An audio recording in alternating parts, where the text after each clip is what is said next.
Okay, so good morning everyone. I am Mark Christopher Monteagudo and I will be your MAPE teacher. For this discussion, we will be discussing the Module 3 of PFA, which is entitled Identifying and Addressing Needs. For Module 3, here are the objectives. By the end of the session, you should be able to identify one's current needs and those of one's family. Become aware of the various institutions, departments, and centers present within the school environment or the immediate community. Take note of the important numbers and information regarding who to approach for their needs. First, let's discuss the barangay health office and organizations that you can contact. First one, barangay health office. The barangay health office station is a basic first-hand health care facility. In the grassroots level, it can cater vital health services to the community. It has numerous purposes, serving different populations. Next, Barangay Disaster Team. Provide maximum care, assistance, and services to individuals and families affected by disaster. Implement emergency rehabilitation projects to lessen the impact of disaster and facilitate resumption of normal social and economical activities. Next one, DSWD. The Department of Social Welfare and Development, or DSWD, is the primary government agency mandated to develop, implement, and coordinate social protection and poverty reduction solutions for and with the poor, vulnerable, and disadvantaged. Next, hospital.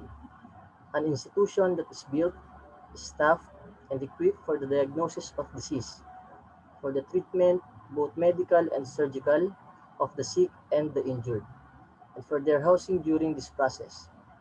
The modern hospital also often serves as a center for investigation and for teaching. Psychologists or social workers. The job of a social work professional is varied but always aims to improve people's lives.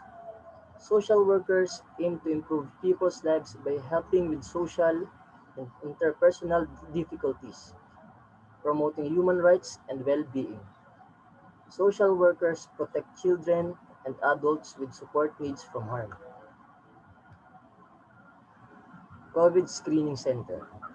Screening for COVID-19 is a series of questions asked to determine a person's risk for COVID-19.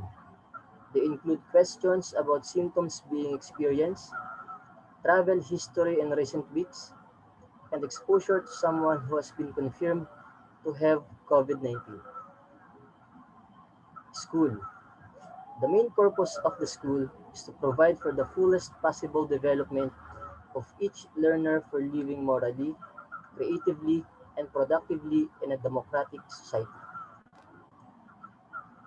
Activity number 1. Here are the list of emergency contact numbers that you need to take note, or you may take a screenshot with your phone. Please save the screenshot on your phone, or if you listed the numbers down, please tape it or paste it any part of your house so that it can easily be seen by everyone.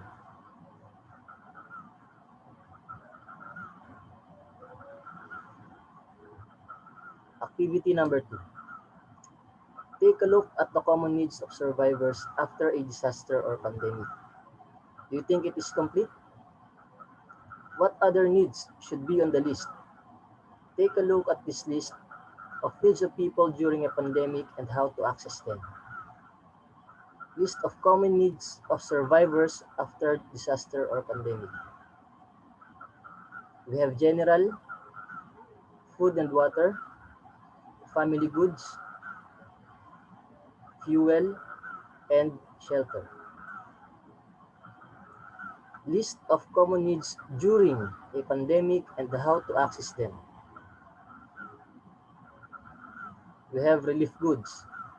To receive relief goods and ayuda from barangay level, city mayor and DSWD.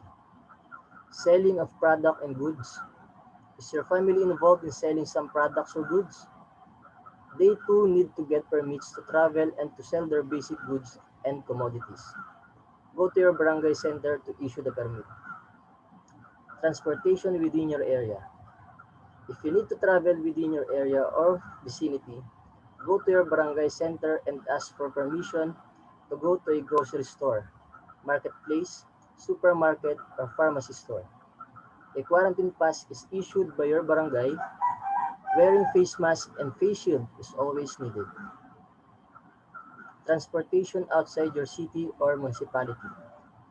Go to your barangay center to get a travel pass that will allow you to pass major thoroughfares.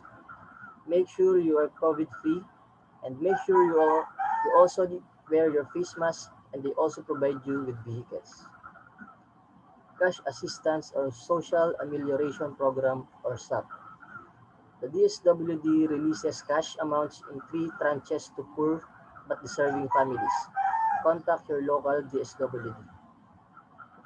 Cash Assistance to OFW. Overseas foreign workers or OFW may avail of government cash aid by the DOLE and workers who have been displaced due to pandemic. Activity. Please get a piece of paper and make 3 columns. On the first column, list down all the members of the family whom you live with. On the second column, identify immediate needs of this person that your family cannot address as of this moment.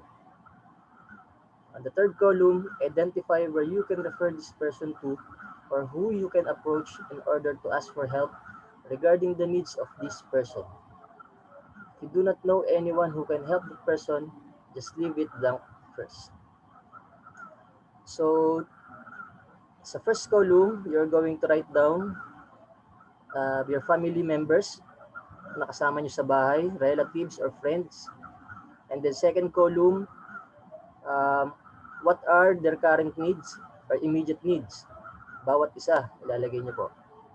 And then refer to what organization or kaninong tao kayo pupunta para mapunan o para matulungan at maibigay ang need ng inyong family member or relative or friend. How many of you know who to refer your loved ones to their needs? May I know what these needs are and who are going to refer your loved ones to? Can we talk about what you think your own needs are? Who can you approach in order to address your own needs? Why do you think it is important for all of you to learn about whom you can go to for your own needs and the needs of your family? Those questions will be answered on a clean sheet of paper. Okay? After the table, ilagay po yung mga questions and then sagutan na rin doon. So that will be 2 outputs agad. For abstraction, these are the questions.